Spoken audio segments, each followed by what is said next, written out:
Hey, good morning, everyone, and welcome to the UroPatient podcast. I'm your host, Vic Sinise, and we can be found at UroPatient.com whoops, we can be found at UroPatient.com every Saturday at 10:30 a.m. Central. I think I got it right this time, at all these various places, YouTube, Facebook, and X.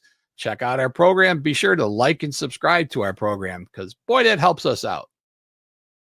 Now, if this is your first time checking us out, be sure to go to our website at UroPatient.com. That's where all of our past episodes are. You'll be able to check those all out right on our website. And you can also find these helpful handouts that are really good. You can download these, take them home, take them to your doctor's appointment, do whatever you want with them. I don't care. That's why I produced them, was for you. So keep in mind that these are done for you. So we got a great episode today. A lot of patients have this issue. Now, I should say a lot of patients, but many patients that do have this issue, they're looking for cures to it, and that's leakage of urine. You know, your bladder's not controlling the urine anymore. It could be a problem with the sphincter, that muscle that prevents it from leaking. And there is something that can be done in a surgical procedure, an implant of something called an artificial urinary sphincter. And maybe you never heard of one of those. So today I'm going to explain what that is. So today we'll be discussing the artificial urinary sphincter. It's a device used to help patients with urinary incontinence. That's leakage of urine. We'll cover how it works, who may benefit from it, and the surgical process, and what to expect during the surgical recovery. So urinary incontinence is the inability to control urine flow, often affecting men after surgeries after prostate surgery, typically the one used for prostate cancer called the radical prostatectomy, usually even done robotically. For some men, they can have what we call stress leakage, where when they're under pressure, it'll cause a little bit of urine to leak out. It can impact daily life, but medical solutions like the artificial urinary sphincter can help restore confidence and control. So an artificial urinary sphincter, or AUS, is a medical device designed to help men. We reserve it for severe urinary incontinence. So a couple of drops is not going to get you to qualify, but some men that just can't control it, they're leaking, they got to wear diapers, that type of thing, are great candidates for this. It consists of three main parts. Let me grab my marker here. So it's a cuff that's placed around the urethra. That's the compression inflatable cuff. A pump, which is placed inside the scrotum, and a balloon reservoir, which is placed in the abdomen. Together, these components allow the patients to control urination. So who is the ideal candidate? AUS is recommended for men with moderate to severe urinary incontinence, especially after prostate surgery. It's typically considered when other treatments like pelvic floor exercises or medications have not been effective. So it's not what we call first-line therapy. You need to try things like medications to see to control it, pelvic floor exercises to help build up those muscles. And then, if that still doesn't work, this is where the surgical procedure comes in. An artificial sphincter works by keeping the urethra closed until the patient is ready to urinate. So you can see here's the urethra, this cuff is around the urethra, and the pressure from the cuff is keeping that urethra closed, kind of how our normal sphincter works. Now, when they squeeze the pump in the scrotum, the cuff around the urethra deflates, allowing urine to flow.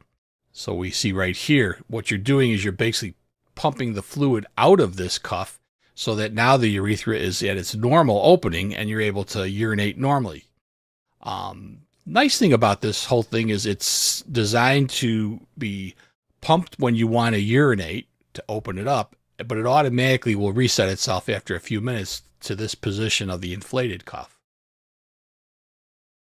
Now, implanting an AUS is a minimally invasive procedure. It's usually done as an outpatient surgery. The surgeon makes a small incision near the scrotum, as we can see right here, for the implantation of the pump, and then a little abdominal incision to get this cuff in here, and then hook up and put this balloon reservoir in the abdomen. This whole procedure takes about an hour. Recovery from AUS surgery usually takes about 4 to 6 weeks before the device can be activated. you'll go home with the device in an unactivated position, meaning the cuff will have no fluid compressing the urethra. Patients should avoid heavy lifting and intense activities during this time. Give yourself a chance to heal. You may even have a temporary catheter placed to help with the urination initially. Now, this is a little button that's built on this scrotal pump. So that button is activated so that it will not allow it to close. And then it has to be deactivated so that it will allow fluid to flow in there and close the urethra off. This is done by your doctor. It's also important because it can be activated in the case you would have to have a catheter placed and you needed to keep the urethra open. So it's there for that reason too. Now, after the healing period, your doctor will activate the AUS. To urinate, you're going to simply, and they'll teach you in the office how to do this. So we got this little pump right here, and you can feel this next to the testicle area, and you can just squeeze on that. You'll simply squeeze the pump in your scrotum, which will deflate the cuff and allow you to urinate, the urine to flow. And as I said, you don't have to do anything after you urinate. It'll just shut itself, and in a few minutes, it'll refill with solution, with the balloon will refill itself. So automatically resets. For many men, AUS provides a life-changing relief from incontinence. You know, one thing that men don't tolerate very well is having to wear diapers. And can you blame them? I mean, who wants to be walking around in a diaper? It significantly improves bladder control, enhances confidence, and has a really high success rate with long-term benefits. While the AUS is highly effective, it does not come without risks. There are such risks as infections or device malfunctions. I always say it's a mechanical device. It can fail just like anything else can. In rare cases, urethral erosion can occur. That's where the catheter was placed around the urethra. It could actually cause a hole to occur in the urethra. Now, some patients may need revision surgery over time. This is not a common side effect. It's just something that could occur. Living with an AUS is relatively easy with proper care. I mean, it's as simple as deflating the pump and taking a leak like the old days. Routine checkups ensure the device is functioning well, and patients should avoid pressing the pump unnecessarily. Most men experience long-term success.